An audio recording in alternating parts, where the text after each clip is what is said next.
Finally, he has returned. He is a 5-time classic qualifier, a Bassmaster Open winner, a man more slick than an ugly stick. Matt Robertson joins me this week on...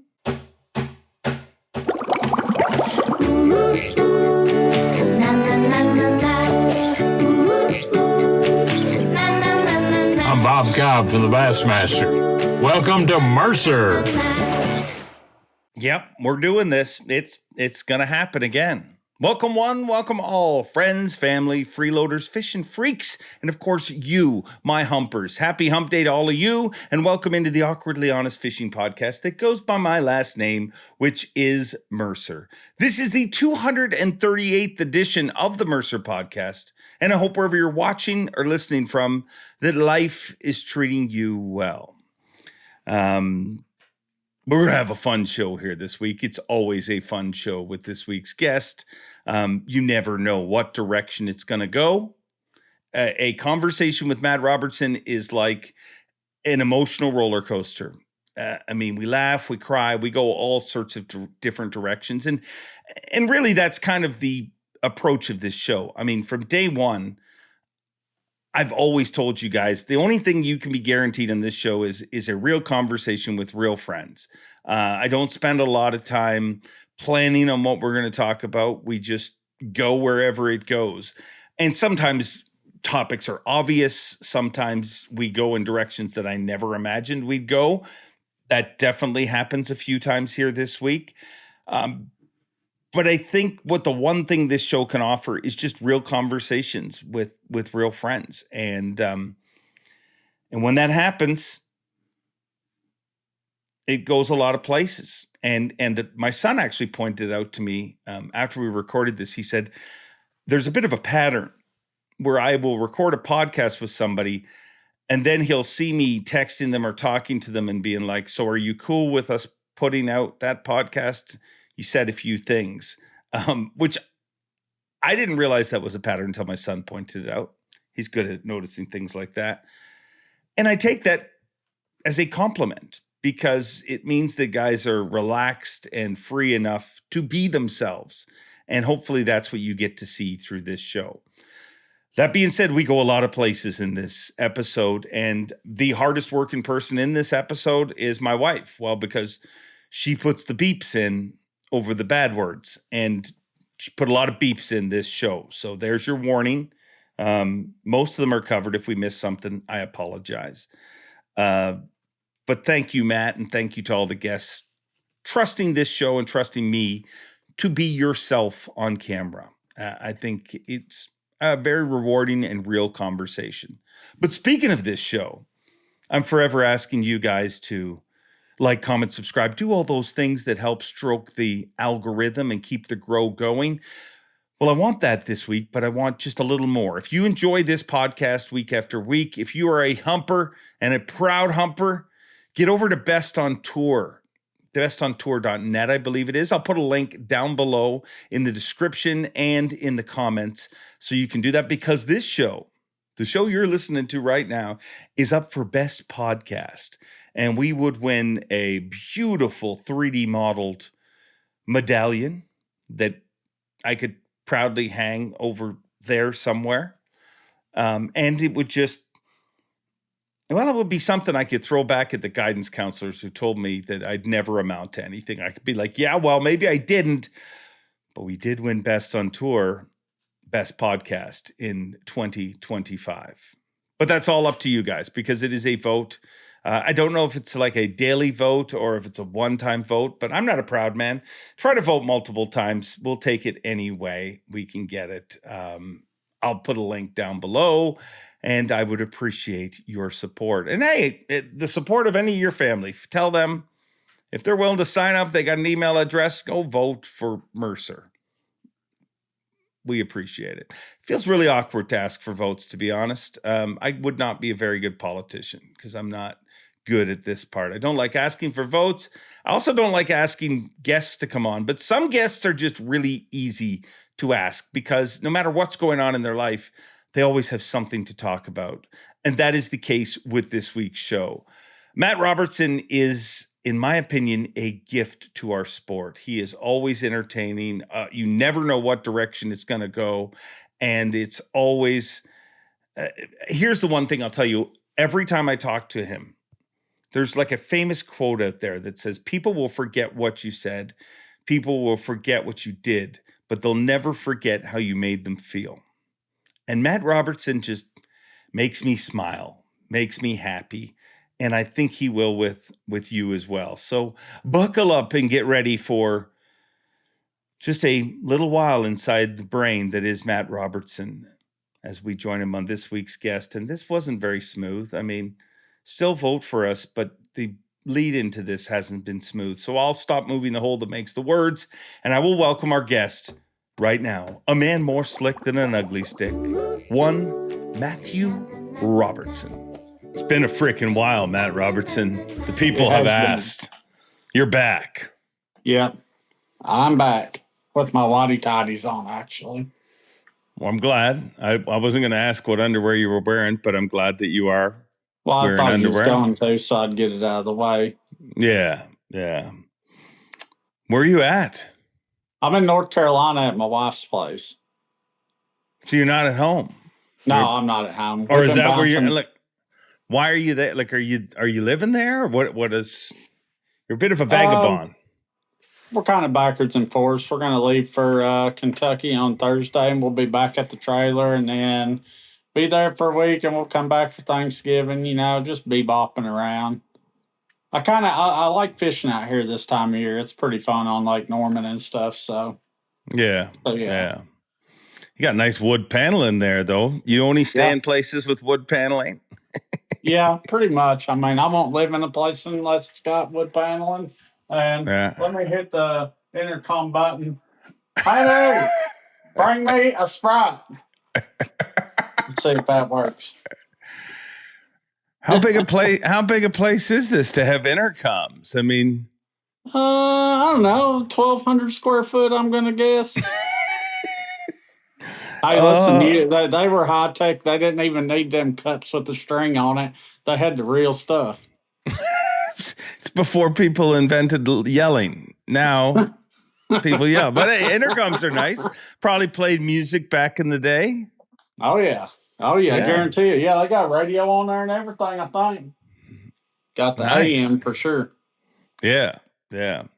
Do you remember the radio station you listened to growing up? Like, was there a radio station? 96.1, 101.1, and 107.9. Baby, I'd turn it fast if I didn't have them programmed. Nice. It's wild how people remember that. I remember I listened to Q107, and they're doing. You're listening to Q107. People don't know that crap anymore, Matt. Did you used to work at a radio station? No, I had a radio show for a little while. Did you? I think you'd be good at it. I enjoyed it. It's great. You can show up to work in track pants. It's wonderful. But yeah, do people listen to the radio anymore?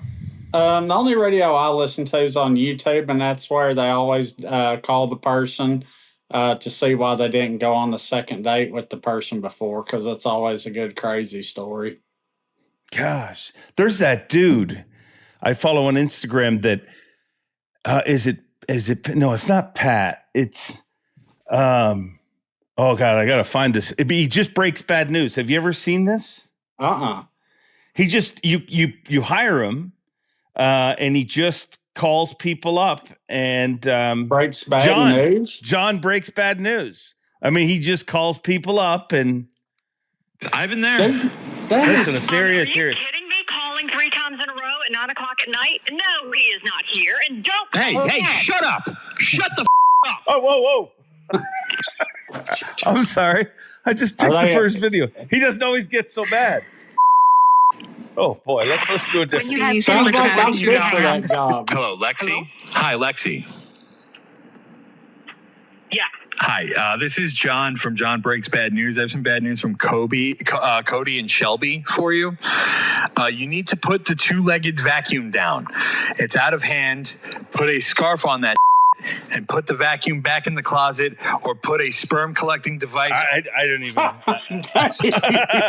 picked the worst. I picked the worst one. Normally, he's just calling to like, hey, so and so doesn't want to go out with you again, or you didn't get the promotion. Like, it's not.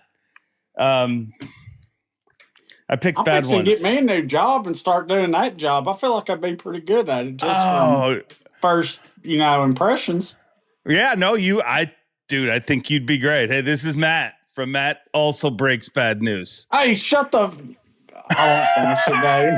No, but people like book him like it's like a cameo. They book him and they pay $100 or whatever it is, and he calls that person and breaks the news and makes a video of it. It's so, yeah.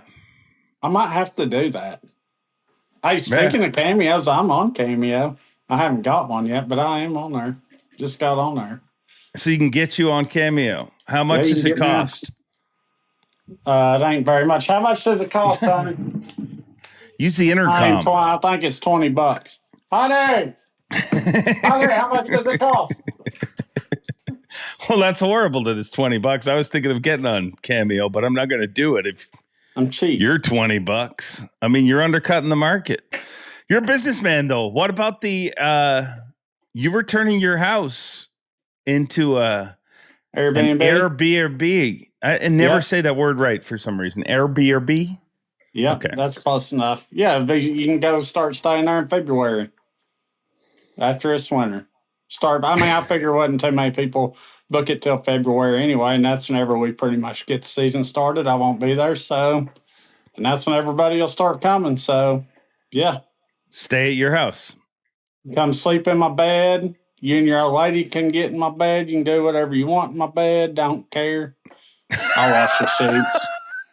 Don't you find that off-putting? Like... Well, I mean, I'll use throw a little bleach on that stuff, Yeah. Can I stay at your house, Dave? Yeah. Yeah, you can't do what you want in my bed, so, okay. You can, just not in my bed. Like, we have a guest bed. You can have the time of your life in that. I just don't want it in my bed. I'm good with that. Yeah. You going to stay in my bed? Do I've got to pay? How much is it a night?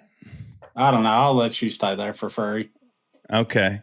No, I'd stay over at your place. I've wanted to go to your place. I feel like my place is like repellent to Canadians because Chris and Corey's been there within 40 minutes of my house every year. Stayed for a week, 40 minutes from my house, never been over. Coop drove past it 100 times, never stopped. Like, something about Canadians in my place don't jive. Well, why do you think they don't stop? I mean, you're a good time. I feel like I am, but maybe I'm not as good of a time as I thought. Yeah, well, we're going to get asked about it in the comments, so I'll just get it out of the way because you brought them up.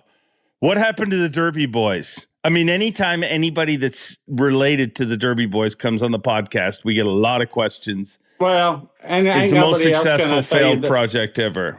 Ain't nobody else going to tell you the truth, so I might as well. Our camera guy straight up screwed us. We paid him $18,000. He did 2 episodes, and I tried to get the work out of him. Chris, thinking he's smarter than everybody, thought he could do a better job trying to get it out of him. So I let him handle it from there on out. And guess what? You think Chris even got anything? Nope. Where you at, Chrissy? Where you at? He's shining his AOY trophies. He's good at that. Yeah, he's good at that, but that don't matter. Yeah. I mean, it does in your line of work. I mean, maybe. I would like to have one, I ain't gonna lie. I want you to have one. I do want one. I'll straight up ask it. And I can't sugarcoat it. But what's been happening the last 2 years on the water? I gave a too much, and trust me, if you think I ever gave a I could give a less about I ever did before. Like I don't care if I come in 100th place every time this year. Like I'm just going fishing. Like, So straight you up, that's what cared it too is. much. Yeah. Like, I tried too hard, and yeah, basically, I think that's what it boils down to. That, and I'll be honest with you. So here's another thing people don't pay attention to, and this is how I've always been.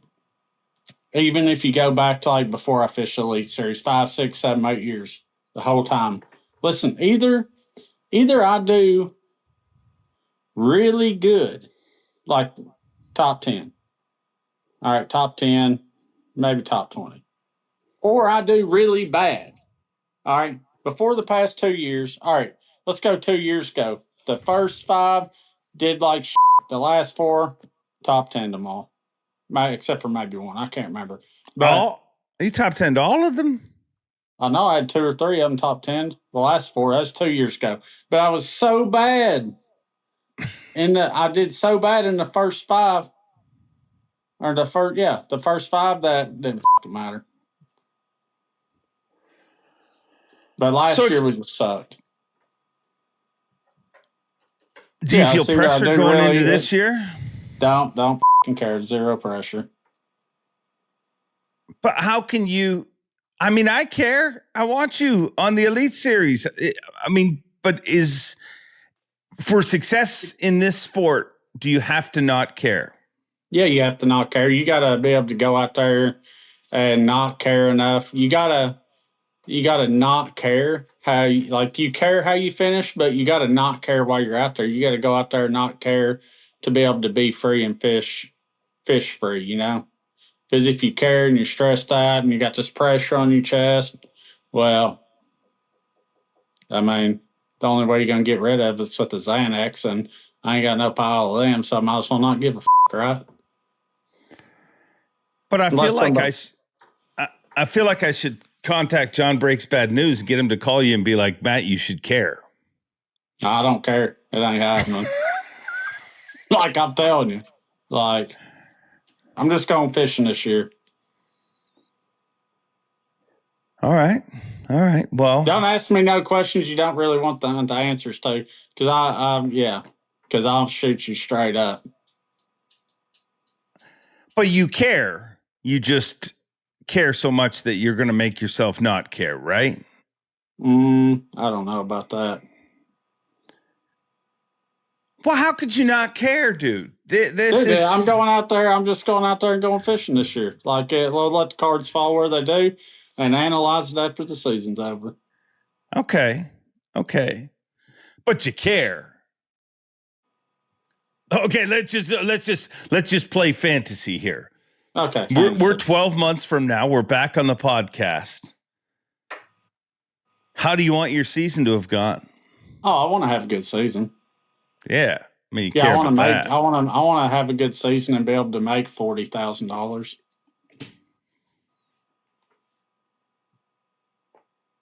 Well, so you're not happy with the paybacks? Is that what I mean? AOI won $80,000 this year. So do you not think that the change in payback helped or it hurt? I mean, it should have helped you. Angler of the Year won. I don't know the numbers, 80,000. I know, 80 grand. But spent 10 as opposed to 50. Yeah. What were you guys paying before? 56? No. I don't know what's right. I'm 45. Asking you. 45. I think that's part of my problem is the no entry fee, if you want to know the truth. Really? Yeah. So like, I didn't never have a problem with entry fees. So kind of like the way I look at it is whenever I go into a tournament is like, yeah, you're fishing for points. You're fishing, to try to win. But like, I ain't got nothing on the line. $1,000. I ain't like, oh, I'm going to lose $7,000-8,000 this week. You need to have chips on the table. I like chips on the table. That's just how I roll, Yeah. Yeah, it makes sense. It makes sense. Yeah, I don't know. I don't know. That's just kind of where I come from. It's funny because when MLF went no entry, guys came out saying the same thing. I remember Swindle made a comment that he needs money in the game. I need some type of I know the incentive should be there. It should be there because of the payback, right? It should be there $100,000 first place. But I need some skin in the game here. Yeah. So would you, if you could make the decision, would you be happier if they went back to the original? Like anglers for years have said, we got to get rid of paybacks. Get rid of entry fees, you mean? Or sorry, yeah. We're good at getting rid of paybacks. We got to get rid of entry fees. I mean, if we get rid of paybacks, I know what I'm doing. I'm gonna go work at Walmart. But anglers have said for years that they want to get rid of entry fees. Would you rather the entry fees have stayed the way they were? Yeah, I would have rather it stayed.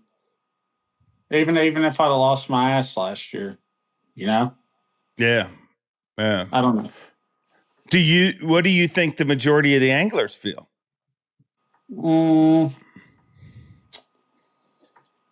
I think some of them like it the way it is now.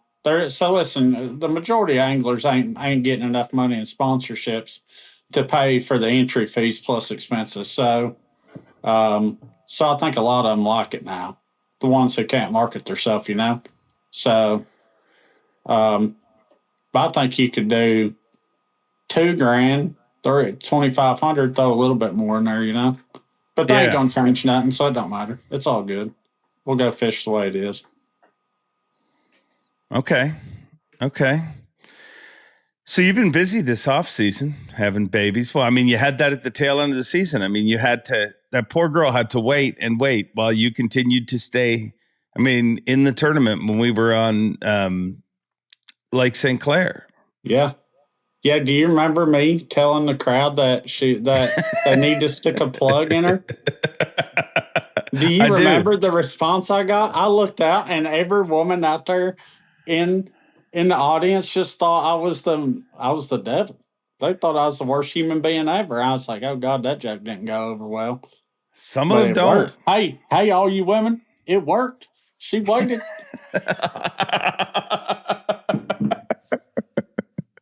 Well, did you hear feedback about it, or you're going from straight up from the crowd response? Dave, you saw the crowd response. One woman walked up to me. I think it was Rob G's mom. She's like, Joy. Honey, she's a wonderful woman. Oh, Joy. She's awesome. She's like, oh, I got your sense of humor. None of them other people did, though. I was like, oh, I know. Joy is that. She finds joy in everything. She's a wonderful lady. She is. Well, since when have you cared what the crowd thinks? I mean, well, I don't really care what they think, but usually I'll slap something like that out there, and I don't look like, if they had guns on them, they'd have pulled the triggers real quick, Like, I was fixing to get butchered. What did Colleen think of it while she was listening? No, she online? Didn't. She knows how I am. Yeah, she's married to you, right? Yeah. I mean, she married me. She knows 100% how I am. Yeah, I get it. So have you done anything tell me about your off season? You have a child? Yeah, I got a little kid now, and he's got a mullet, full fledged. Ain't no bull mullet. I bet you it's 2.5, 3 inches long in the very back, and the rest of it's that long. And so he's been growing up right. He's getting fat now, starting to do a little giggling, little. He'll talk to you, not like talk back. Yeah, just fucking noise talk. Baby talk. Baby talk. Yeah, Do you baby talk back to him? I mean, I don't really baby talk back to him, but I might talk in a little higher pitched voice every once in a while. Yeah. I think it's okay to baby talk. I mean, it's your child, bro. Yeah. Yeah. So has that been smooth? Listen, I'm gonna tell you something. Let me be straight up with you. Well, first getting through the labor, that was one thing. That was horrific. Like, a lot of people don't know about that, but that was one of the most horrific experiences of my life. Like, ding dong doctors. Like, literally, I think they got them out of Disneyland or something. Like, they rode the short bus through med school 100%. They learned how to deliver babies from playing Operation. Like, like Dr. Doolittle could do a better job than these people. So they screwed up.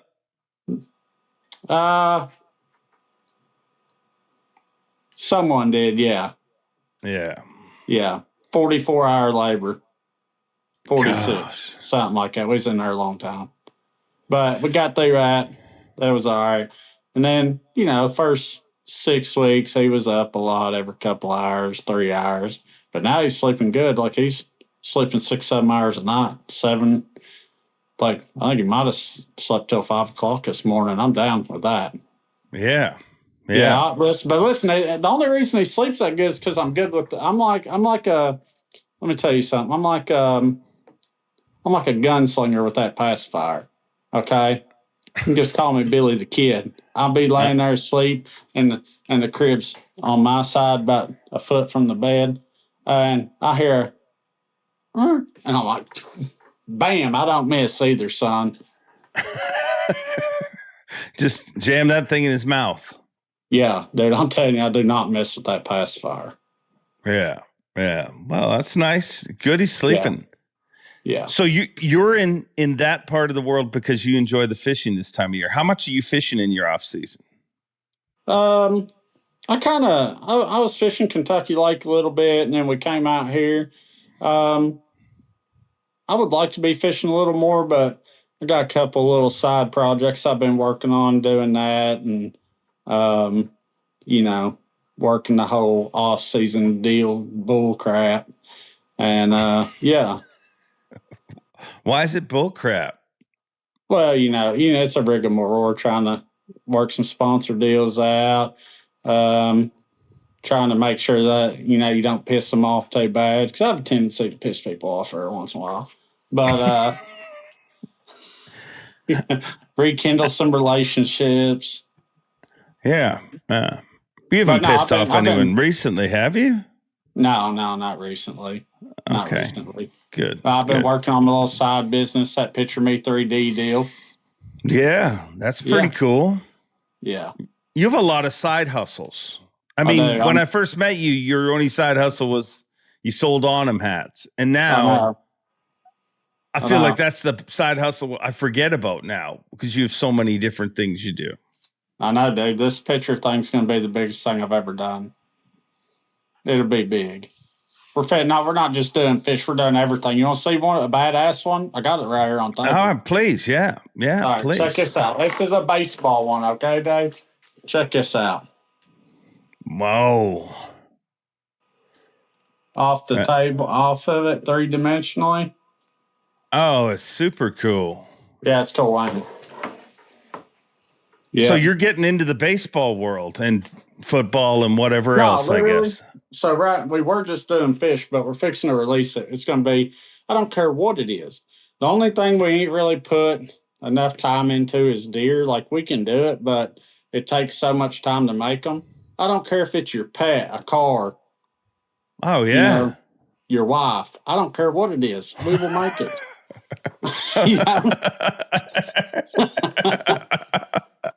I'm not going to say it. I'm not going to say horses. Yeah. Yeah. The horse just jumping like that. Dude, those equestrian people, they'll go nuts for pictures. You'll actually see. Oh gosh. Senior pictures, family pictures. We did one of Wes Logan and his wife's wedding just getting done. Like, stuff like the wedding pictures 3D. Yeah. The people. What is it? Just picture. Them like, they're okay. Yeah. I didn't know it was just the throwing of the bouquet or something. But no, it's very cool. Oh, yeah. So that's your company? Or you? Yep. I have a business partner from Maine. But yeah. That's very cool. That's very cool. So you keep busy with that. Do you ever think that you have maybe too many business interests? Like, you got a freaking lot, bro. Let me tell you something. Ask the Elite Series how many of them can retire. None. I hardly know, but there's probably 5% of fishermen can retire, maybe 10. We'll give it 10. 10% of the Elite Series guys could really go and retire whenever they get ready to retire, you know? Yeah. And I'm not going to be part of that other 90%. You're a worker. I'm a worker, dude. Like, yeah, it might take away from it a little bit, but I need to make money in other avenues, you know? Yeah. Yeah. What's your dream? Like, what are you working towards? God, like, I'm kind of living my dream right now, to be honest with you. Like, fishing for a living, but I love what I do. And I want to win a classic. I want to win an Elite Series event. I'd like to win AOI. But also in doing that, I also know I got 20 years to make enough money to retire. And that's the goal. Yeah.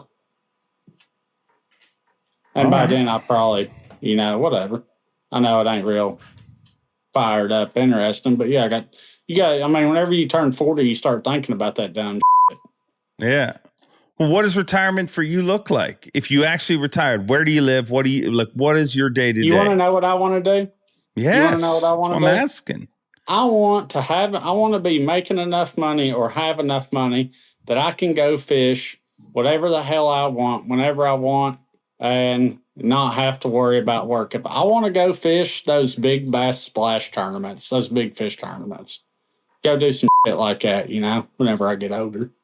Today's high-tech fishing world can be a real pain in the neck, especially if you're running the wrong mounts. Beat Down Outdoors, they bring the graph to you. And they support this podcast and care enough about you to make this a short ad read. Check out Beat Down Outdoors. Now back to the show. So it's not like a standard retirement in your head. Like, you're not going to Boca Raton and wearing a leisure suit. No, I don't want to go sit on the beach. Beaches are for ding-dongs.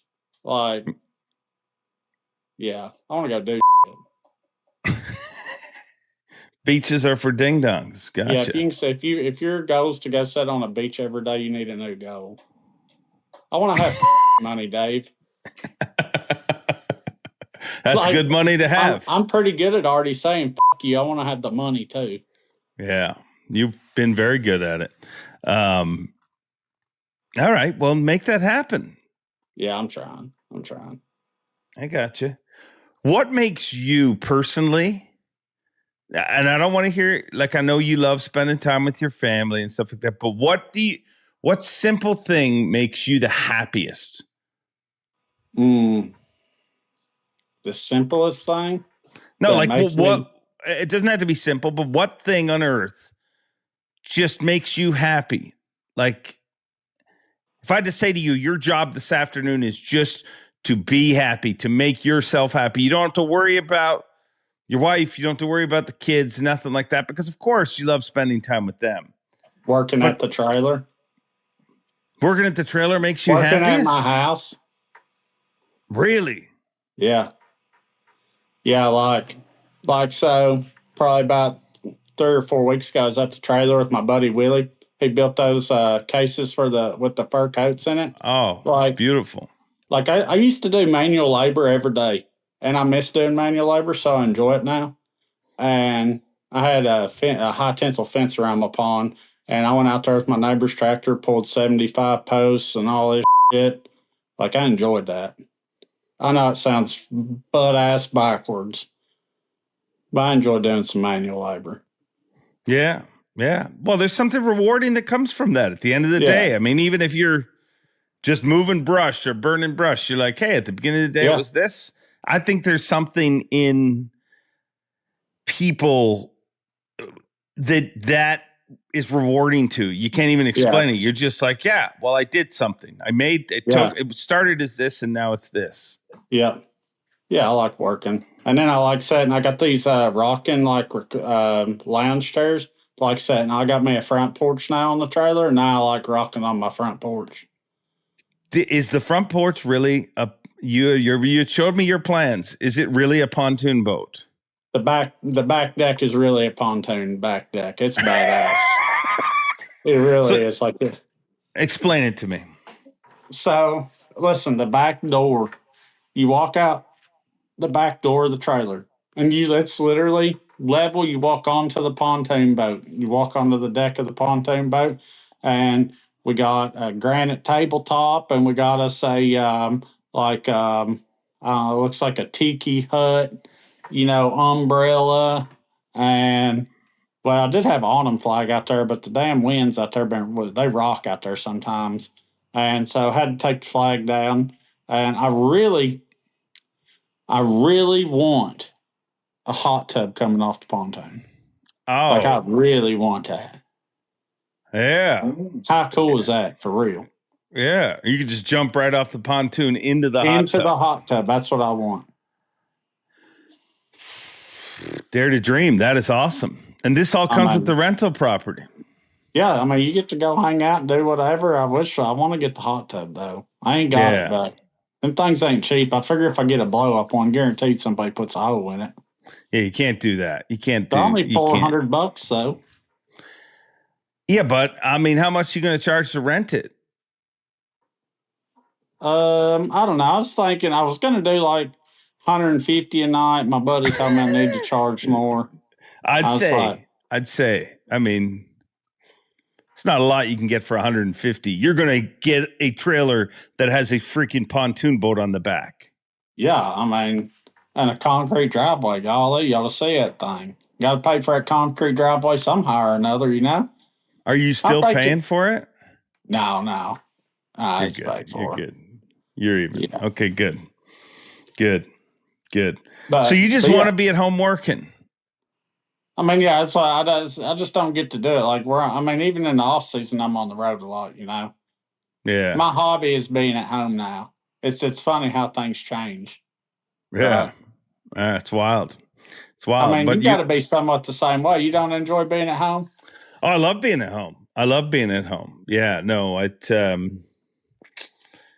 I always say one of the happiest places for me is being at home and like just burning stuff. Like I've got a big fire pit and I sit out there. I'm like, I could have avoided all this work and just been homeless.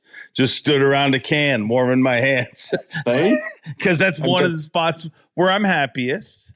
Yeah. I get that. I got me a big ass fucking bonfire. You can bet you come out there and burn at my place. Dude, I'm telling you, I got a pile of trees 8 foot tall. You like a fire? Oh yeah, I like a fire. I like actually watching the fire. Yeah. What kind of music do you listen to? It just depends on the day, on the time. Like I was listening to a whole bunch of rap, man, and I got on a little bit of country, but I'm not a huge country fan. But I've been listening to a little more rock. I jump backwards and forth between rock and rap and this and that. Yeah. Like, I mean, a lot of people call it dumb, but I'll listen to me some Nickelback and stuff from back in the day, you know? Well, they got a bad card in life. It just became cool to hate Nickelback. Like, people loved Nickelback, and then all of a sudden, one day somebody was like, it's cool to hate Nickelback. Yeah. It's like Carrot Top. He's kind of funny, but it's cool to hate Carrot Top. I think they're probably one of the most hated bands ever, and I think they're awesome. Yeah. Free Nickelback. That's what I'm saying. Do you have any music that, like, do you have any songs or anything you listen to that every once in a while, like, do you find yourself listening to, but if somebody pulled up beside you at the lights, you'd probably turn it down because... I'm sure there is, but I can't really think of none offhand right now. I mean, there'd be a few I might put on a concert for some people, you know, like the Humpty Dance if that thing's on. and someone rolls up next to me, I'll roll it down the window like I'm going to talk to them just so they can get them a little concert. Yeah. That's a great song, though. It's a great It tune. is. You don't hear it often nowadays. Nah. It's a We great just ain't tune. cool no more, Dave. We done got old. Yes, we have. But it's better than the alternative. So I'll take it.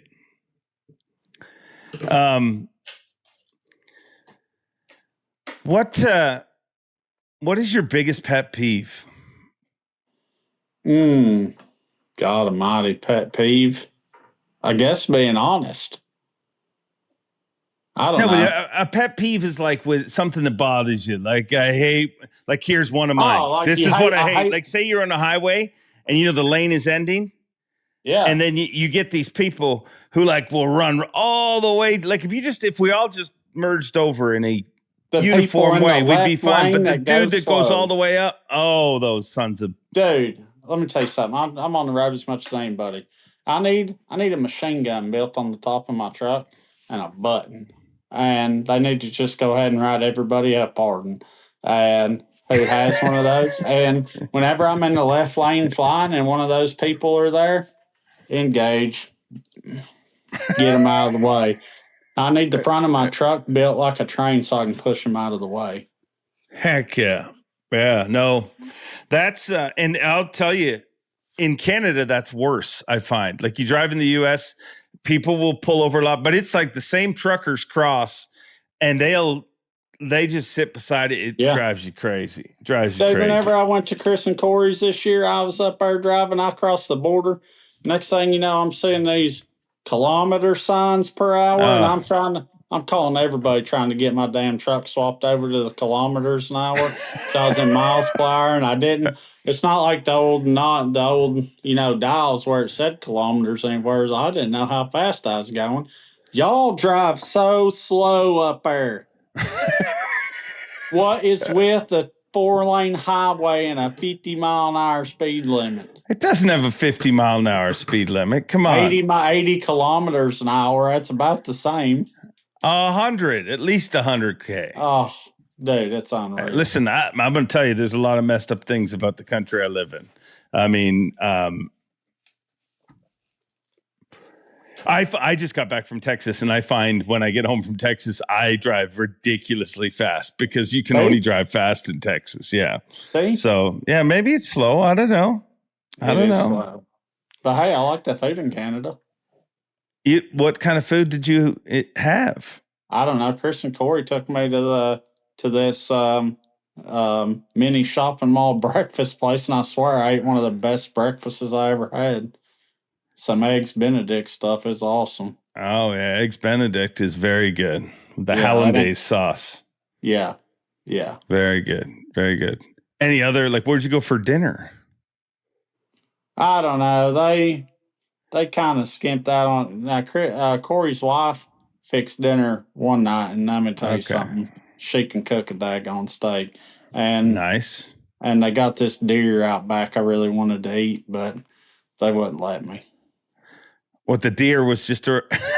Well, yeah, I don't know if I'm allowed to talk about it, but they have a deer running around there that's friendly. Allegedly. And I just feel like it would taste really good. I feel like it's been, you know how you feed a cow grain before you slaughter it? I just feel like it would taste good. Okay. They didn't let you, though. No, they said no. No. What trait do you have that makes you good at fishing? Like what's in you that makes you who you are, that allows you to be what you are as a competitor?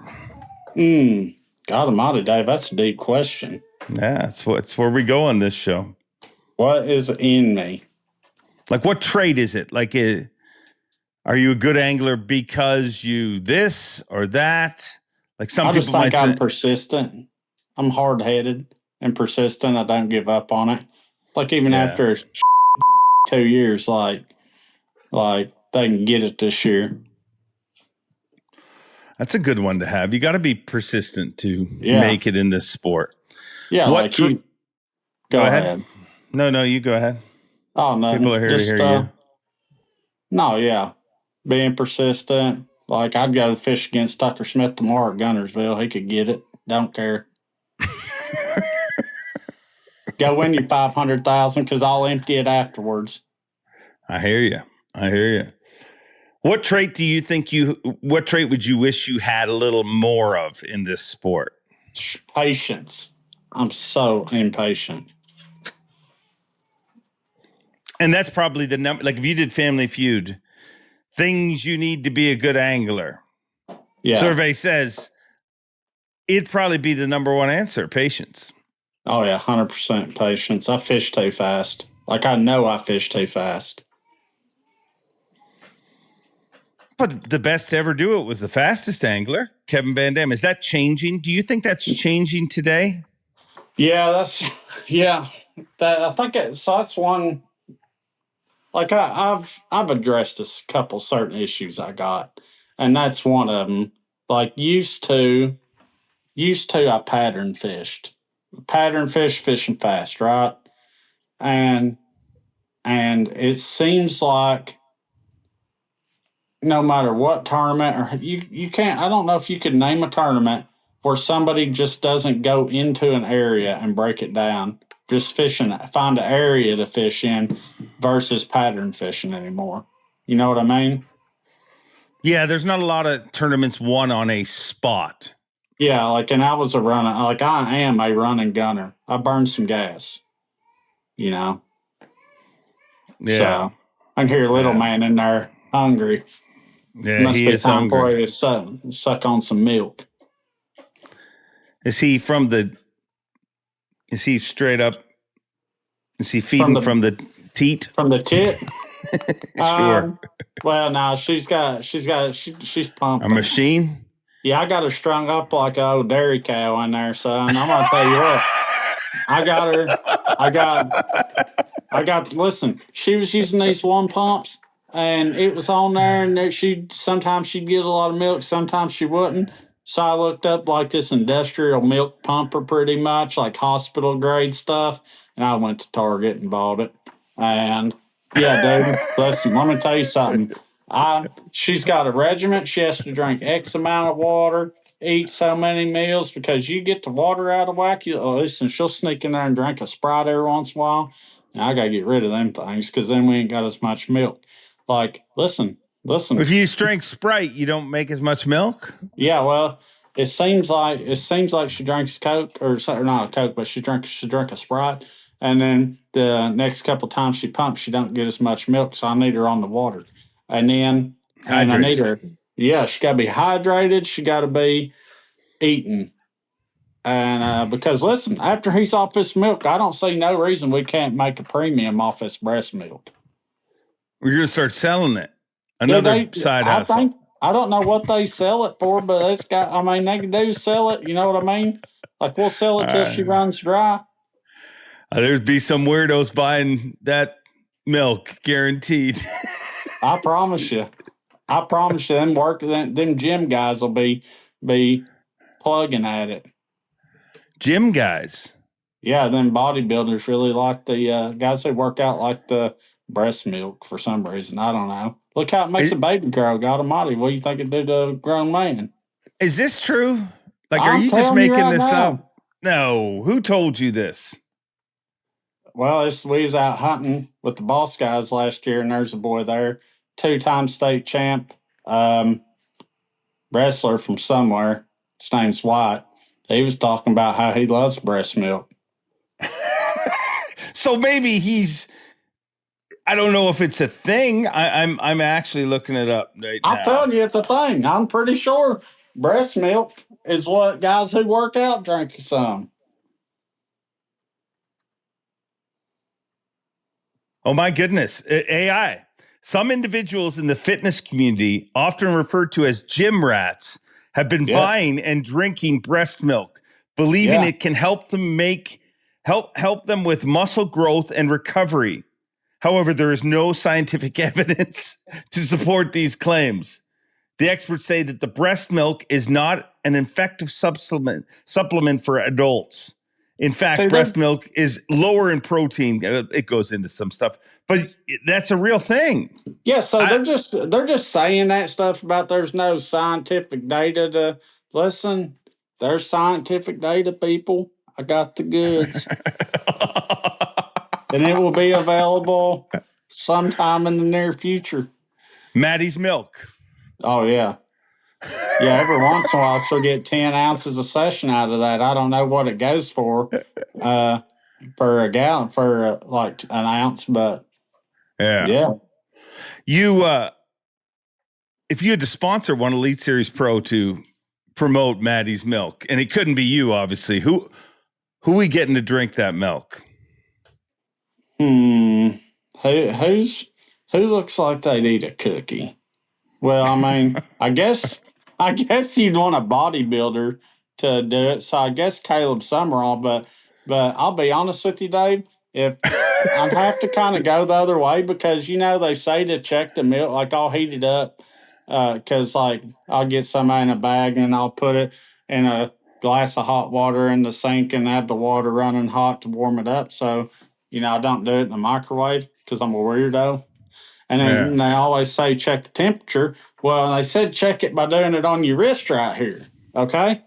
And you're going to think I'm a weirdo after I tell you this, but I couldn't really tell if it was hot or cold on my wrist, just a little squirt, a little drop. So I just stuck it on my tongue. And I was like, if it burns my tongue, then I know it's too hot. Well, let me tell you something. It don't taste half bad. It's kind of sweet. It's like a sweet milk. Yeah, it's like a sweet milk. I'll be honest with you. There ain't no telling what would happen if you stuck that in front of a fat boy with some Oreos. Let me go on and tell you something. Let me tell you something. Like, you need to dunk some Oreos in that before you die. I ain't tried it, but I'm just saying somebody should try it.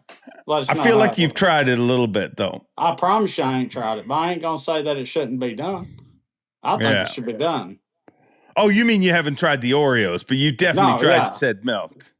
Yeah, I mean, I was saying if it was hot or not, but I ain't tried the Oreos in the milk. Yeah. All right, so Maddie's milk coming to a store near you. Oh, yeah. Yeah, okay. Maybe Robert G. He looks like he'd eat an Oreo. Yeah, Robert G. He looks like he'd have a milk mustache. Am I wrong? I don't go fishing without Maddie's milk. It dripping off. And then the last second, Chris Johnson would run in and steal that milk from him.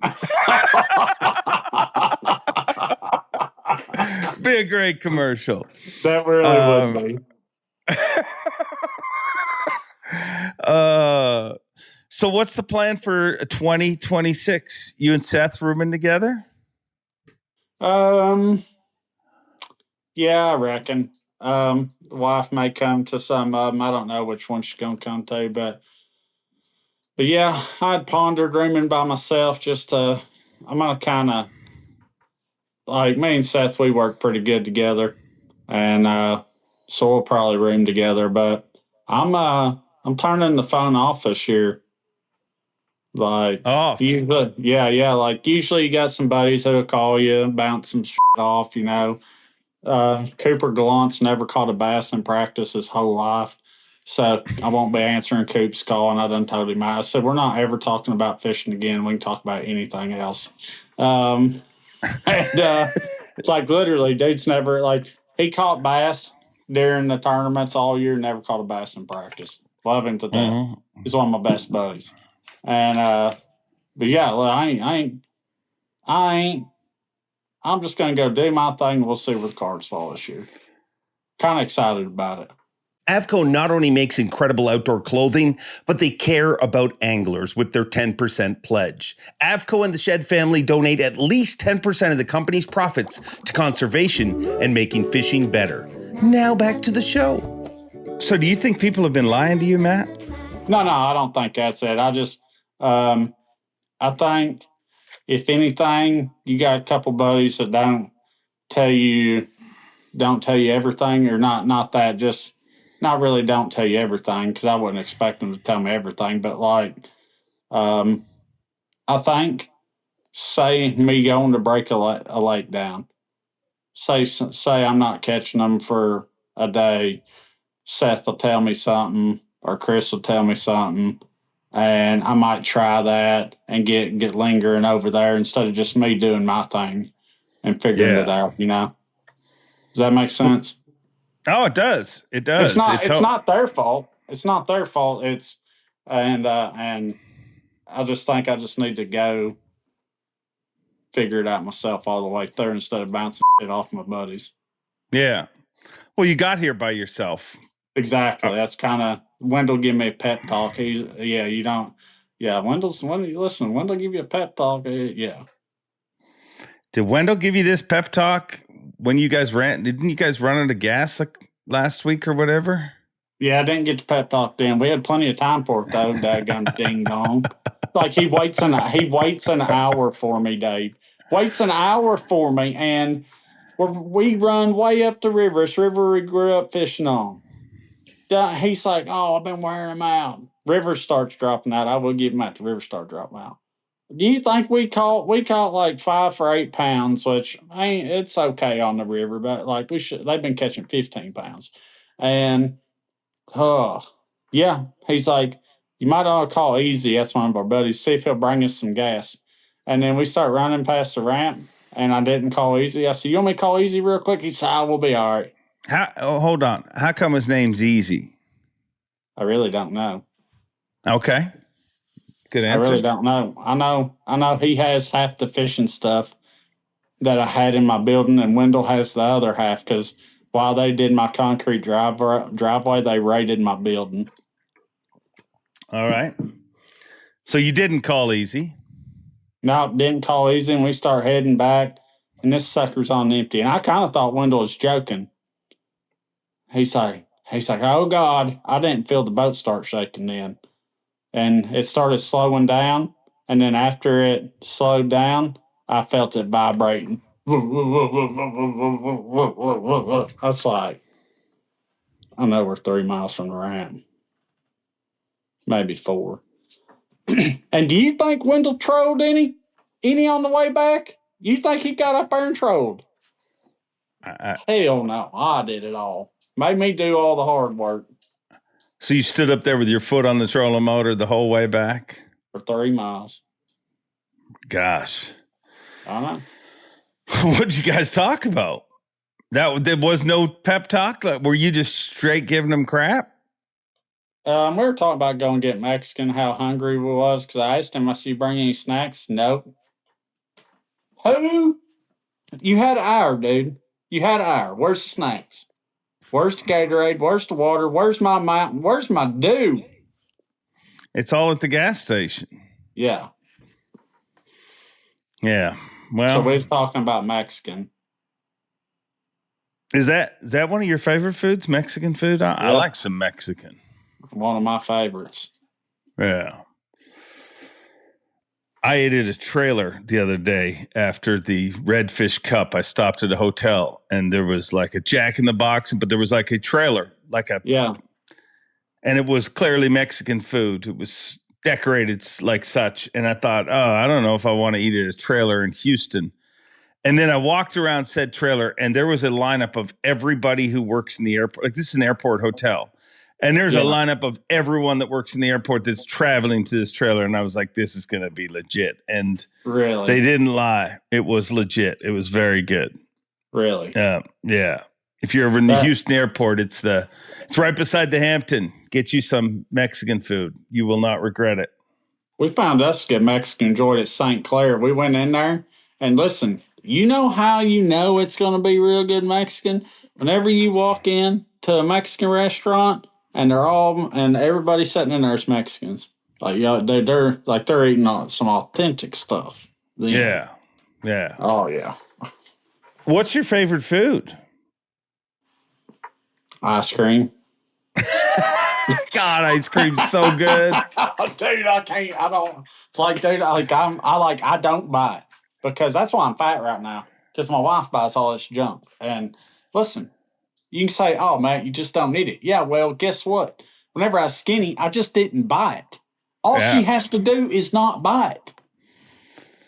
What's your favorite ice cream? Well, I got me a couple of different flavors. I like the God, what do you call it? Sherbet? Not the sherbet. It's got the 3 kinds in it. What the heck is it? Neapolitan? No. The one with the pink the strawberry, chocolate, and vanilla? No, it's ice cream sandwich, Dave. No, that's Neapolitan ice cream. That's a Neapolitan. Thing. Yeah. God almighty. It's orange, purple, and green. What is it, like Tiger Tail?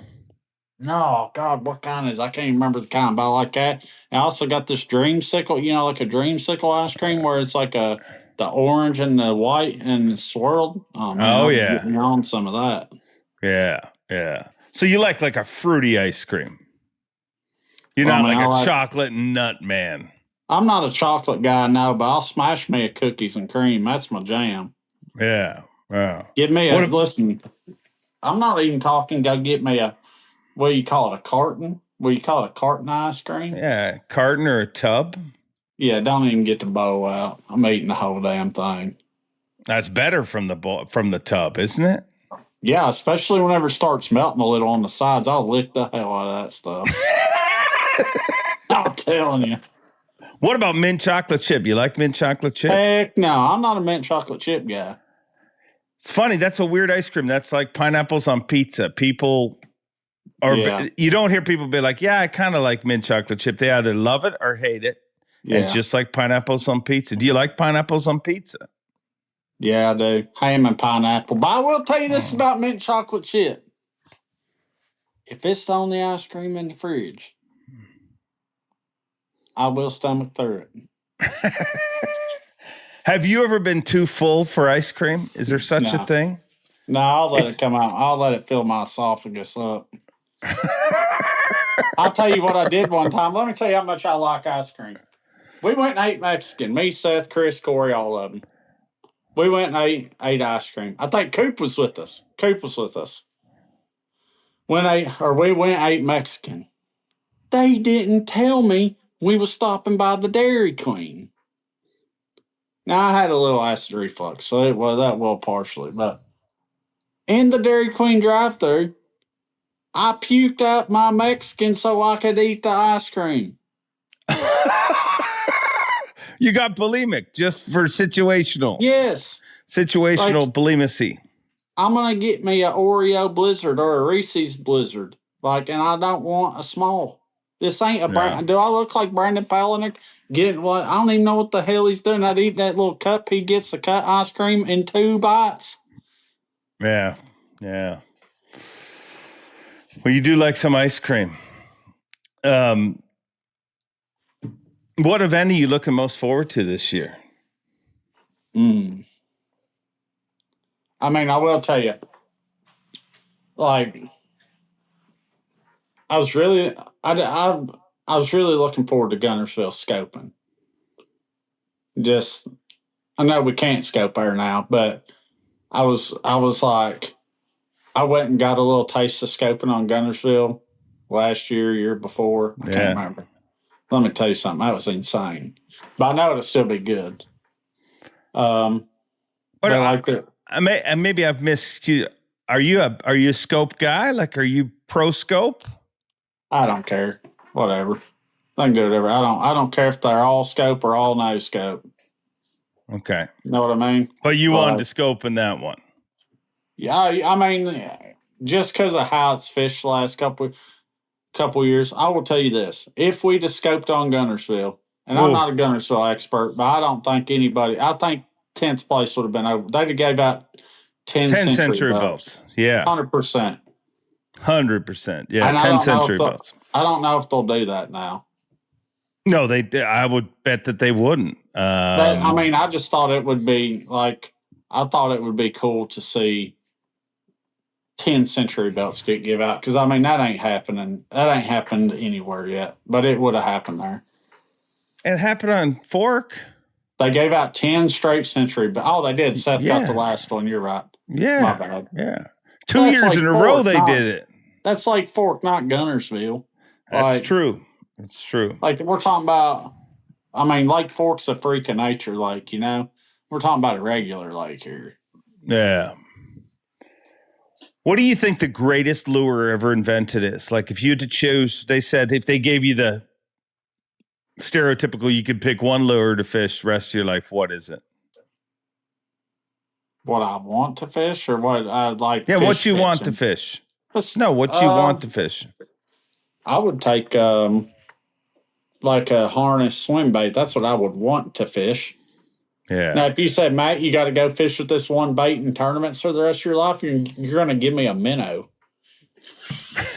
The minnow forever? If anybody ever argues that the minnow isn't the best bait ever invented, you're ding dong. Like, there's not a. Do you think any other bait could really, over the past, if you've seen what's done in the past 4 years with a minnow, 3 years, can you really argue that it ain't the best bait ever? No, you can't. I mean, it's definitely the best bait of the time. Yeah. So minnow, but if you had to choose, it'd be a big swim bait. Why do you love big swim baits? I like that the bite, that boom. You know? Yeah. It punches my heart, and punches a soft spot in my heart. I hear you. Yeah. What is your favorite thing about fishing? Like if you had to choose one moment, what is it? Every time I beat it out of people. Like, I love it. I love it. You love beating the shit out of people. Oh yeah, I love beating them. Like, listen, like I like the competition in fishing. All right, I love fishing, but I love the competition in fishing. Yeah. I like, you know what I really like, Dave? It's going to sound bad. This past year had a horrible year, right? Yeah. I come in St. Clair, and look, Matt, who sucked, just dropped a sack on you boys. Yep. Like, teabagged them almost. Didn't see it coming. You know? That's a good feeling. It's the best feeling. Do you think tournament anglers get addicted to that feeling? 100%. 100%. If I quit tournament fishing, I think there'd be a period where I didn't fish that much. You know? Really? Yeah, I think there'd be this adjustment period for me going back to do. So I know, I say that whenever I go for fun, like I go swim baiting. Or I go throw big baits, okay? I go throw big baits regardless of what it is. And that's what I think. That's how I enjoy it. But yeah. But why would you quit? Like, if you couldn't fish tournaments anymore, why would you quit fishing? I wouldn't quit, but I just like I would, whenever I went, I would fish like Butch Brown did, like nothing but big swim baits, like big soft baits, big glide baits, like that. That would be, maybe a big jig, like, or like in the summer, maybe an 18-inch worm. Like I would oversize only fish. I would go trophy fishing is what I would do. I'd become a trophy fisherman. So you're willing to forego all those other pesky bites. You'd be good to just get a bite a day, but if it was the right bite. Yeah, I'd like to go do what Josh Jones is doing out there, catching them great big ones. That's what I'd like to do. That sounds fun to me. Yeah. Yeah. I mean, it's a lot of fun, I'm sure. How many 14-pounders you caught, Dave? Oh, gosh. Don't even talk to me. Do you realize I had an opportunity to catch a 14-pounder once and I didn't? 14 to 16 pounds. No, dude, it's one of the dumbest things I ever did in my life. Listen to this story. So we're fishing and we're at this, one of those pay-to-play places in Texas. But their quest at the time was to grow a world record largemouth. So they're growing big giant deer. You know how they do it in Texas, right? Mm-hmm. They breed them all, and So they were trying to do the same thing with largemouth. Well, this guy that owns it takes me for a ride on the side-by-side, and we're going around, and he's showing me these different breeding ponds. And the ponds are like a couple, 2 to 3 acres, let's say. Yeah. And he goes, so he's showing me, he's like, there's a 10 there, there's a 12 there. You know, we go to another pond. He's like, it's just 8s in this pond. And there's just, but they would take these big females and they'd put them in that pond to spawn. And that female would own the pond, basically. Really? And so we roll up to this thing, and there is this freaking giant there, and it is 14 to 16 pounds. Hey. And dude, it's the dumbest thing I ever did in my life. I don't think I've ever told this story publicly. So, dude's like, it's sitting there on a bed, and he's like, do you want to catch it? And I'm like, yes. But then all of a sudden, like, my biggest bass is 12 pounds, 4 ounces. So all of a sudden, like, I literally had the battle with the good person, the bad person each shoulder. And the bad person was like, cross her eyes. And then the good person was like, you don't want your biggest bass to be from a pond. You don't want your biggest bass to be, dude. So the evil person, like, I mean, I said, I'm not going to catch it. I chose not to catch it. And dude, I knew I made the right decision. I was certain I made the right decision. You did not. This was, just listen, I know that now. So this made me feel like I felt like I made the right decision. I felt like I showed scruples, and I was like, you know what? 12.4 is my biggest, and I will beat that. I beat that, I will beat that in a legit situation. So this was happening right before one of the TTBCs, Toyota Texas Bass Classics. So I left the lake. We caught a bunch, like 8-9 pounders and stuff in the big main lake. I left there still feeling like I made the right decision. And I walk into the pre-tournament meeting in TTBC, and the first person I run into is Kevin Van Dam. And I start telling him the story. And he, like you, stopped me halfway through the story and said, you are an idiot. You still could have caught it and been like, I caught a 14 to 16 pounder. And it hit me like a ton of bricks in one wild swoop. I was like, I am an idiot. And I've regretted it ever since. So if I ever get the opportunity, I will cross her eyes. Oh, yeah. Just like you throwing in there. Oh, got a bite and just set the hook. I mean, it was, yeah. Oh, yeah. I know, bad decision. I've made some bad decisions. What's your biggest bass? 11.7. Yeah. Caught it out of Sam Rayburn. Nice. Good one. Yeah. I threw a Bagley's DB3 over a brush pile, and I saw this great big fish come out after it and then swim back to the brush pile, and then I picked up a big worm and threw it in there and caught her. So was this with forward facing? Is that how you saw her? Or you saw this physically? No, I saw it on forward facing. It was like right whenever it first come out. Okay. Gotcha. Yeah. Gotcha. Maybe a second year it was out. Yeah. It's a powerful tool. It is something. Yeah. When you look at what Kyle Welcher did last year with it to win by 45 pounds, do you think, I mean, was that just a freak situation, or do you think that's something we'll see in the future? I think you'll see it happen periodically, but I think it's got to be, I think everything's got to line up. Like he hit it where them big females was pulling up, you know? Yeah. And I think it's situational, but you'll see it happen. Yeah. I don't think you'll see it happen whenever we go back there. You know what I mean? Yeah. Well, I would imagine that, definitely not going to happen there. There's going to be a lot of company. No.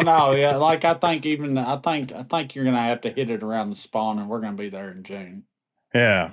Yeah. I will say that's a different breed of bass, sir. There's so much salt in the water there that it's wild. I didn't think a bass could swim. I didn't think they could live in that salty of water. It's brackish? It's brackish water there. And then the salt content's through the roof. Like your hook will be rusted the next day. Wow. No, it's that much salt. It was, do you think it was that more frustrating, that tournament? Everybody made these giant heroic runs and he never went to the gas station once. Was that a frustrating whooping to take? Nah, not really. It's pretty cool to watch, honestly. I thought it was cool to watch him catch them things. And but no, it was frustrating to me only because I ripped my graphs off my boat and spent half the tournament, putting my boat back together because I'm an idiot. But You did. Yeah, that's the only thing that's the only other thing that Was some great footage of that boat being airborne a lot. Oh God. Seth was like, well, that he told me the other day, he said that video is proof that you don't know how to drive a boat. I said, dude, I don't even know what to say. I said, I was literally beating the shit out of myself. I thought, I don't even know how to drive a boat. Like I just taking it. Yeah, I hear you. It was fun footage to watch. It was. I'm happy everybody was entertained by it. I think I was holding almost 1,000 viewers at one time running down the lake. Whenever you're holding almost 1,000 people, you're doing something. Well, the viewers held on longer than the boat did. Or than the stream did. You knocked your stream out. And yeah. Speaking of which, were you done with the streaming experiment? Obviously everyone is now, but you were planning on doing it? 100% I was. And I still am. I think I still might. So you're still going to stream? Yeah, I'm still going to stream. Dang. Wow. All right. What can you say, Dave? I break the rules. You're a rule breaker. They make rules so I can break them. We'll just have to see what the penalty for that rule is. And plus, there's really nothing they can do if somebody else is streaming me and they're in another boat right next to me. There ain't nothing they can do about that. Yeah, well, I see it. I see the frustration on in my opinion, anglers, I'd love to see a world where anglers can make money from every avenue possible. It's hard to do what you do for a living. I don't like to see you guys get cut off from that, but I also understand that TV has rules. Some of the rules that I have to put up with, me and everybody that's on the Outdoor Channel pays to put their show on the channel, but we can't stream our show. We can't put it on YouTube. I'm real happy you brought this subject up because I don't see any side of their story. Okay. I see zero side of it. But what do you mean you see zero? Like, you got to understand others. A lot of TV channels have rules, don't they? There's broadcast rights. Broadcast rights, and we're not stopping them from broadcasting. They can broadcast us all they want. We don't stream whenever the camera's in the boat. We only stream whenever the camera's not in the boat, right? Okay. So, listen, I'll just go. Is the argument that, they're streaming on Roku, so that gives them the streaming rights? No, I think it had. I don't know where it came from, but I believe a lot of it has to do with Fox. They've got broadcast right. I know that when you pay for a show, you control what is broadcast. The PGA went through it, and the same sort of deal. PGA went through it. Let's just say all the other sport. One argument is that I've heard is, well, the NFL don't stream. PGA don't stream, right? Well, all those guys are employees. Yeah. We're contractors. Okay. We're 1099 contractors. So it's the same deal with college basketball. College basketball players used to not get paid for playing basketball. Well, the college basketball teams are getting paid, or the schools and the organizations were making money off the image and the images and the likeness of the basketball players. Mm-hmm. All right. So that is why now that the college players get a piece of the pie. All right. Football. You can say, okay, well, football doesn't stream. You're right. But do you know how much the guy sitting on the bench makes that never sees the field, doesn't even dress out? They are paid $860,000 a year minimum. Yeah. They're paid employees. We're not paid employees. We're contractors. Like if we were paid, yeah, all right, pay us $100,000 a year, then you're right. Then you get the rights to that. I've run a Yamaha outboard for over 30 years. It has got me home safe each and every time. If you enjoy this podcast, remember, Yamaha supports it and they care enough about you to make this ad read very short. Now back to the show. Gotcha. I'm not happy about the not streaming. Okay. I can tell. Yeah. I already dug it deep into it, buddy. Like it's not right. Not right at all. So you plan on streaming? I'm streaming. I might not be streaming, but me personally, Matt Robertson, no, he's not going to stream, but somebody else is going to, I'm going to let someone else stream me. I can't stop someone else from streaming me, can I? I don't know. Mean, it's freedom of the press, freedom of free speech for someone to have a camera and film me. They may not be in my boat, but if they're anywhere else, I can't stop someone else from filming me. So, yeah, whatever, however that works out. Giddy up. Let's see how it shakes. Yeah, I didn't realize you were so passionate about this, but I understand. I understand. You want to try maximize your value where you can. Yeah, yeah. All right. Give me turn, Dave. Sorry. I didn't mean to. Dude, I'm just. No, you're fine. That subject, that's sore with me. But yeah, it's sore with me. Okay. I was going to do a segment called Airing of Grievances, but I feel like we've just done it.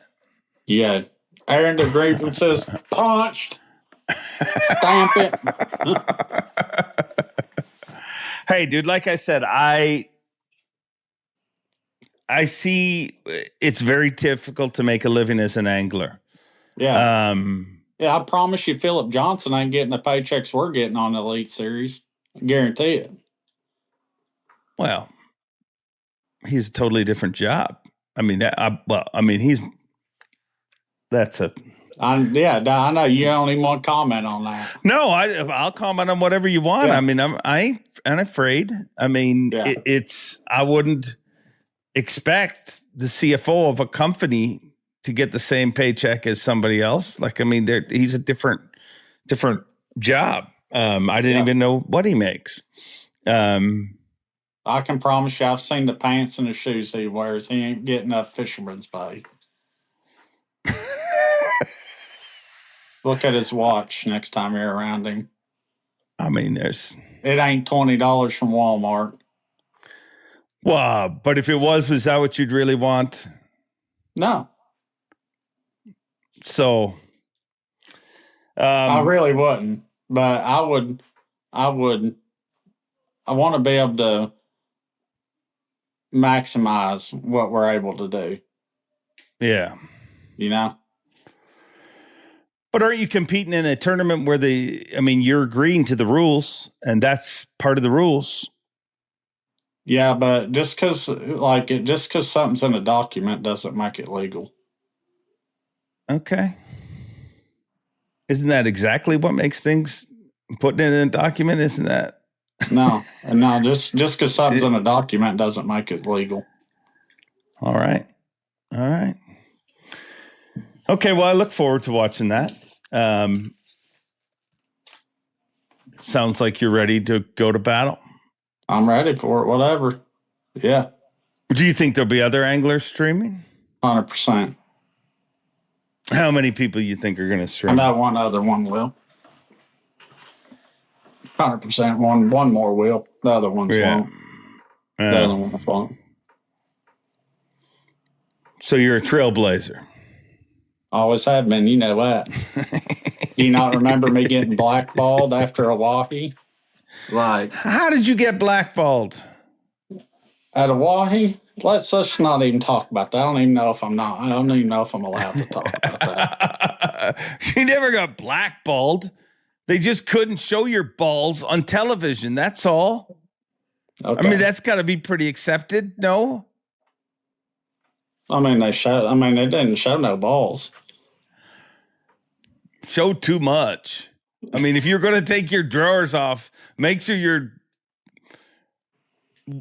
underwear is in better shape.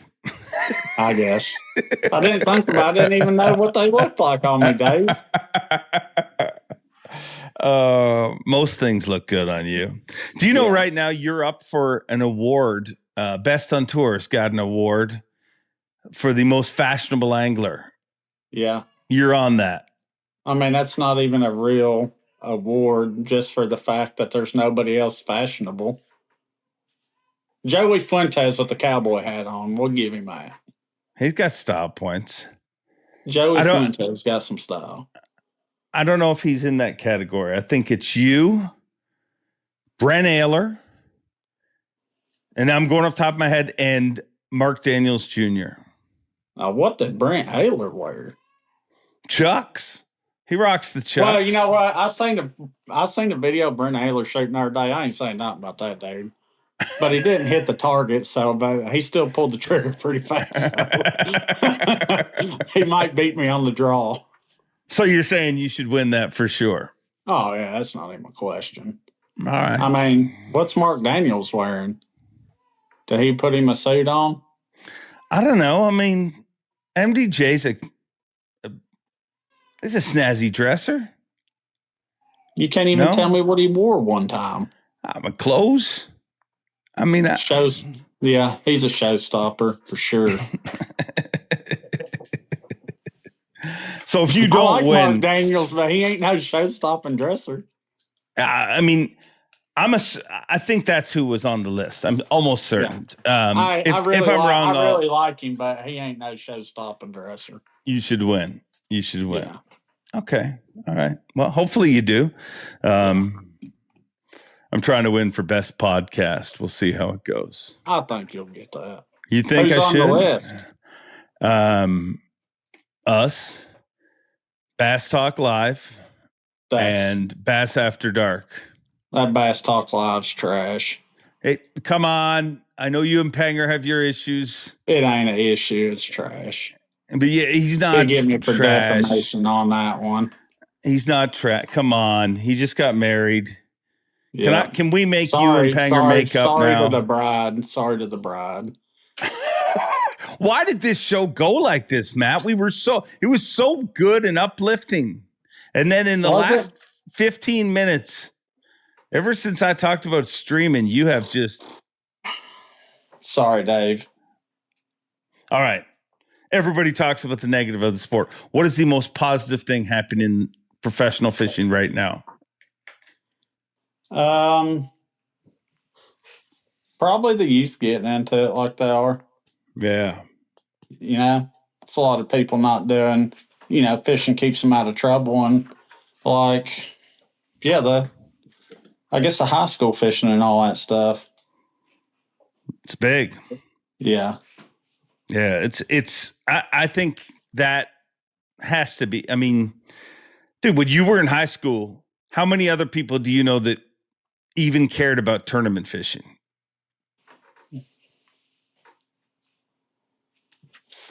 Dude, it's just me and Wendell, seriously. Yeah. The ones maybe one that took it tournament fishing serious in high school, it was not just two of us.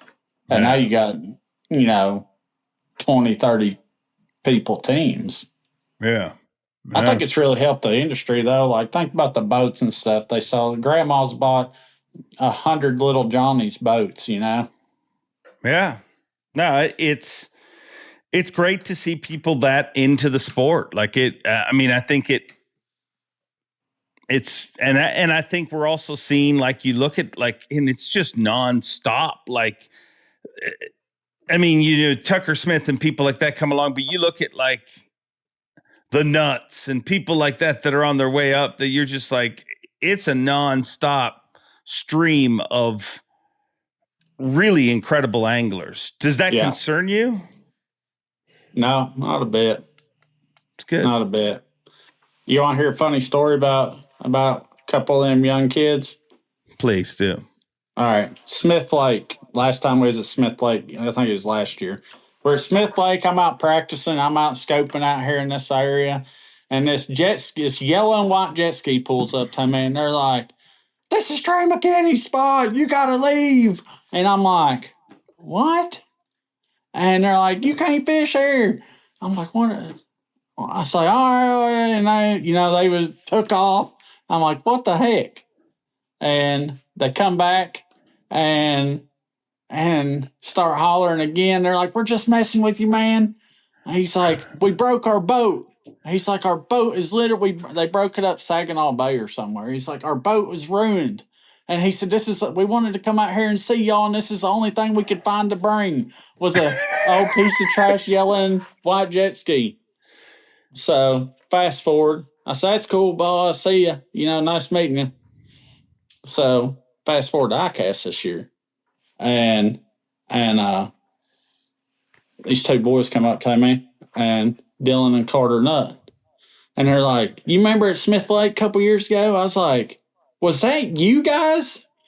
"Yeah, that was us. Come up there yelling at you." Dylan and Carter Nutt yelling at me at Smith Lake, and then they just go win everything the next 2 years. What the heck, dude? But I thought it was a funny story. They're wild boys. I like them. They're wild, dude. They're maybe the most confident humans I've ever spoken to in my life. I mean, cool. You are in that list. You're very confident. But I had Dylan on the podcast because he qualified for the Classics through the Bass Nation. And I asked him, I said, "So how do you think you'll do in the Classic?" He says, "I think I'll win." And then I asked his brother, and I'm like, "How do you think he'll do?" "Oh, he's probably going to win." Like, they ain't afraid to call it out. No, they ain't. Like, they're good, too. Like, it wouldn't shock me. They're going to have their hands full with that kid. Like, yeah. I mean, I don't know if he's a kid or not, really, but anymore. But, yeah. I'm going to go fishing with them here soon. Really? Yeah. They called me the other day on the way to Toyota Series Championship. He's like, "When we going fishing?" Because we swapped numbers at ICAST. I said, "Hell, I didn't figure y'all want to go with my old ass." He said, "Hell no, we want to go." I was like, "Okay, we'll go fishing sometime." Nice. Yeah. You think they'll have an easy route in pro fishing? I don't know. Like, what do you mean an easy route? Like, getting in, like qualifying for the Elite Series? Because I know since he did good up there, since he qualified for a Classic, he fishes the EQs next year already. Yeah. Listen, there ain't no easy road. Like, I don't care which young angler it is. There ain't no easy road to get here. Like, you got to earn every bit of it. So, but do I think they will do it? Yeah. Yeah. Yeah, I do. You think people will embrace their bravado? I don't know. Like, yeah, I think so. I mean, I like it. I like that they're... Dude, if there's something that drives me crazy about fishing, it's the fact that everybody always downplays it. Like, I'll be lucky if I catch them. Like, I love that they think they're good. They are good, and they know that they're good, and they're not afraid to say it. Like, there's the showman side of me. I mean, we need more of that. We need, and they definitely bring it. So it'll be very interesting to see. No, I think they'll do fine. I think they'll, like, listen, if somebody got a problem with it, who cares? They're going to go out there and win and say, "I told you so." Like, you know what I mean? Like, I want to say, I like the two boys. I think they're, like, they got a cool personality. They're cool as shit. Like, yeah. I wouldn't mind seeing them win. Yeah. Are you going to win this year? Yeah, I'll win one this year. It's been too long. I ain't never went this long not won a derby. I was talking to Shane LaHue the other day. I told him, I can't believe I ain't won one yet. Can't believe I ain't won one. Been It's close. time. Been close. Santee, Murray, Oahe. Like, I've been right there. It's time. It's time. Make it happen. I will, Davey. All right. I think we've covered a lot of stuff here today. Yeah. And I've hopefully enjoyed you it. and I I always neither enjoy one it. get fired over it. I don't think anybody's getting fired. Come on, let's be honest. I mean, we Yeah. just had a conversation about something. I mean, that's all. I mean, I reckon. whatever happened to Dave and Matt? Fell off the face of the earth. Well, they did this podcast. And No, I've never nobody's heard from them going to get again. fired. Nobody's going to get fired. And if we do get fired, you can stream about it. Yeah, I can. Oh, I just want us all to get along. You make me happy, though. I enjoy our conversations, and I thank you for joining the show. I appreciate it, buddy. So was I lying?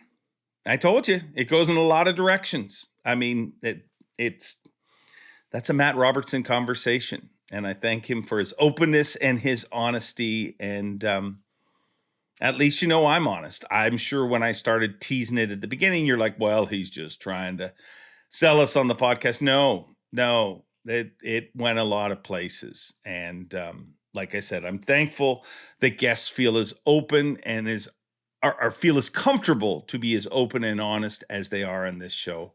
And I thank them for that. I thank you guys for tuning in, and remind you, make sure to get over to Best on Tour and vote for this as best podcast. You would be helping a buddy out. Speaking of helping a buddy out, check in on your friends. You never know what is going on in someone's life. Just a moment of your time to call them up and say, hey, how are you doing? No, really, how are you doing? It will make their day better, and ultimately, it will make your day better. And in turn, it will make the world a little bit better place. Let's spread kindness and happiness. Hold a door open for somebody. Hey, let somebody in the traffic. Every time I say that, I think about a dude who cut me off and I gave him the finger, and I'm sorry. I'm not always great, but I try. And that's all you can count on. So keep on trying, and we will keep on trying with this show. Make sure to like, comment, subscribe. Do all those things that help stroke the algorithm. Have a great week. Enjoy being. And as always, Bob Cobb, take it away. Thanks for watching. Please like, comment, and subscribe, because Bob Cobb of the Bassmasters told you to. You hear?